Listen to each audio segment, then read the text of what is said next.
Welcome students. In this video, we will study chapter Resources and Development. Resource. As all of you are familiar with this term, resource refers to everything present in our surroundings or in our environment which can be used to satisfy our needs, provided they are technologically accessible, that is, they are within our reach.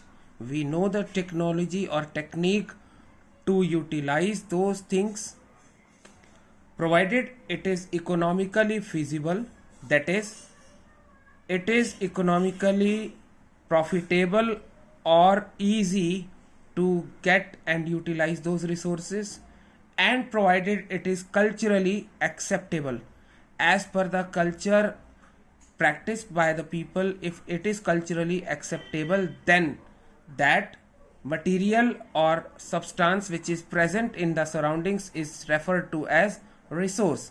So we will study about resources and how the resources they lead to development. Now, development. What is development?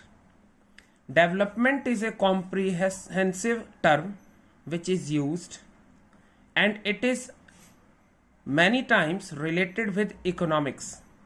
But here in geography, development refers to comprehensive use of resources so that the resources can be utilized in a way without leading to their exploitation, and at the same side they are used to satisfy our needs.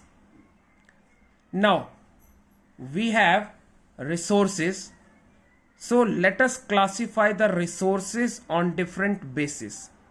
So the very first classification is on the basis of origin. Origin means the place from where we are getting the resource. So on the basis of origin, the resources can be classified as biotic resources or abiotic resources. As the name suggests, this term is very common and you have heard and studied this in science also. Biotic refers to living things. All the living things which can be used as a resource are categorized as biotic resources. Example, humans. Flora and fauna. Flora, that is the plants, and the fauna, that is the animals in our surroundings. Whereas the abiotic resources include all the non-living things, especially the rocks, the minerals, sunlight, air. All these are abiotic resources. Our next classification is on the basis of exhaustibility. Exhaustibility refers to whether the resources will come to an end or not. So on the basis of exhaustibility, the resources can be renewable resources or non-renewable resources. Renewable resources are the resources which can be renewed within a short time period, and these resources, they will not last if used on a regular basis. The examples of such resources are solar energy and wind energy, whereas the non-renewable resources are the resources which may come to an end if used in an uncontrolled or unjudicious way. All the minerals and fossil fuels comes in this category. Our next classification is on the basis of ownership. On the basis of ownership, the resources can be classified as individual resources, that is, the resources which are privately owned by individuals. The plots, the land, the houses, all these come under the category of individual resources. Then we have community owned resources. The resources which are accessible to all members belonging to same community, like temples, mosque. These are the places of worship, but they are for a particular community. the pastures, the lands, these are all included in the community owned resources because they do not belong to a single person. In fact, they are for the use of entire community. Then we have national resources. What comes in these resources? The resources which are accessible to government, that is the resources which belong to nation, like mineral and water resources, the forests, the wildlife, the land, the oceanic area, that is known as territorial waters, which is 12 nautical miles, that is from the sea coast, the area up to 12 nautical miles, which is equal to 22.2 kilometers, is categorized as national resources. Then we have international resources, the resources which are accessible or enjoyed by all countries of the world. That is, no country can claim कि yes, we are the owners of this particular resource. Sunlight, air, etc. are included in international resources. Our next classification is based on the development status of the resources. What is development status? Like I just told in the beginning of the video, development is a comprehensive term. It is comprehensive in the sense ki how we are going to utilize and what are the techniques available and how much quantity or the how much up to how much extent we can utilize. So on the basis of development status, we have potential resources, resources whose quality and quantity is still unknown and they have not been utilized up to their full extent, and they have the potential to be utilized on a large scale. Such resources are called potential resources, like solar energy and wind energy. Solar energy is being harnessed, but we have not got the techniques to harness these resources at all places where they are required. Then we have developed resources. What are these developed resources? Developed means कि we have the full extent and we are utilizing them up to their full potential. So the resources whose quality as well as quantity is determined for utilization, and it is done by surveys. They are surveyed by government and they are currently in use with the technology available. Fossil fuels and minerals are included in this category of developed resources on the basis of the development status. Then we have stock. Stock refers to something which we keep with us but whose utilization is still unknown or up to a limited extent. So the available resources in environment, they are available, but their technology to utilize these resources is still unknown. For example, water. We know how water is formed, H2O, but we don't know the technique still, how to extract hydrogen and oxygen and how we can utilize these extracted hydrogen and oxygen for different uses. So all such resources comes under the category of stock. Then we have reserves. What are reserves? Reserves are part of stock which are not put to use.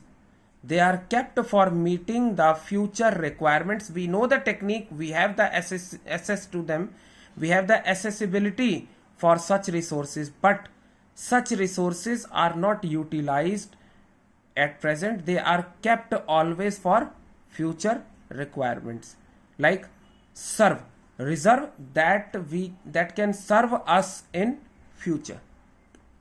Now we have development of resources. In this topic we will discuss how we can utilize the resources, but how we can utilize the resources up to their maximum potential without bringing any wastage to such resources. That is what development of resources.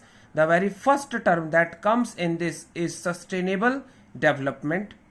Sustainable development is development that is carried out or that is attained without damaging the environment, that is using the resources available without exploiting them to fulfill our present demands, as well as to keep the resources in the same form for future generations to come. Now, when sustainable development is talked about, so we need to have planning relating to resources. So what is resource planning? Resource planning refers to an acceptable strategy for judicious and wise use of resources, like conservation of resources that we talk about in science. So this word judicious use is referred to as conservation of resources, that is included in resource planning. The planning for a resource involves the identification and inventory, that is stock, of the resources which are available across different regions of country, evolving planning structure with appropriate technology. Evolving, that is developing planning structure with suitable technology, skill and institutional setup, that is how many institutions are going to utilize that particular resource for different requirements, for fulfillment of different requirements. Then we have to match the resources, developed resources, with the plans, the development plans that will be carried out with overall national development plan. This is what resource planning involves, and this resource planning is done by the government. Now, conservation of resources. It refers to the wise and judicious use of resources without wasting and without exploiting them. Now we will study about the land resource in India, how it is used. See, out of the total 100% land available in India, 43% of the land is in the form of plains, and this plain land area is suitable for agriculture. From the remaining 30% is the mountain area. 30% of the land area is covered with mountains, and from these mountains the rivers they originate, and the tourism activities are carried on in these mountains. Then the remaining 27% is the plateau region, and this plateau region is rich with minerals and fossil fuels. So minerals and fossil fuel requirements are fulfilled by these 27% plateau region. Now, land degradation. We know upgradation. Upgradation means to improve. So degradation is just the antonym of upgradation, that is decline in the quality of land. Why the quality of land is declining? Due to the overuse of land resources. It is because of the human activities. The decrease in the quality of land due to human and natural activities that makes the land unfit for cultivation purposes. This is called land degradation. So what are the causes of land degradation? It is because of overgrazing that the land is getting degraded. It is because of deforestation for various urban purposes. It is because of over irrigation due to agriculture getting converted into commercial agriculture, and due to increasing industrialization the land degradation is caused. So how we can conserve this land and we can protect this land from getting degraded? What are the conservation measures? The solution for this is given by afforestation, that is increasing the green cover or the land area. The grazing by cattle should be limited.